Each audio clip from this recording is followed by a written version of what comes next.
ದೇಶ ಮತ್ತು ರಾಜ್ಯ ಕಂಡ ಪ್ರಾಮಾಣಿಕ ಐಪಿಎಸ್ ಅಧಿಕಾರಿ ದಿವಂಗತ ಡಾಕ್ಟರ್ ಕೆ ಮಧುಕರ್ ಶೆಟ್ಟಿ ಅವರ ಪುಣ್ಯತಿಥಿಯ ಅಂಗವಾಗಿ ಚಳ್ಳಕೆರೆ ಪೊಲೀಸ್ ಠಾಣೆಗೆ ಅವರ ಭಾವಚಿತ್ರವನ್ನು ಕೊಡುಗೆಯಾಗಿ ನೀಡಲಾಯಿತು.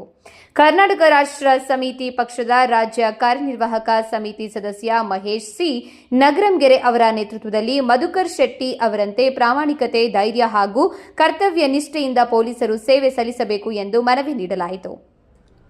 ಕಾರ್ಯಕ್ರಮದಲ್ಲಿ ಪಿಎಸ್ಐಗಳಾದ ಈರೇಶ್ ಹಾಗೂ ಶಿವರಾಜ್, ಜಿಲ್ಲಾ ಮುಖಂಡ ಬಾಲರಾಜು, ಕೃಷ್ಣಪ್ಪ, ಜಬೀವುಲ್ಲಾ, ಪಾಪಯ್ಯ ಸೇರಿದಂತೆ ಪೊಲೀಸ್ ಸಿಬ್ಬಂದಿ ಹಾಗೂ ಕೆಆರ್ಎಸ್ ಪಕ್ಷದ ಸೈನಿಕರು ಉಪಸ್ಥಿತರಿದ್ದರು.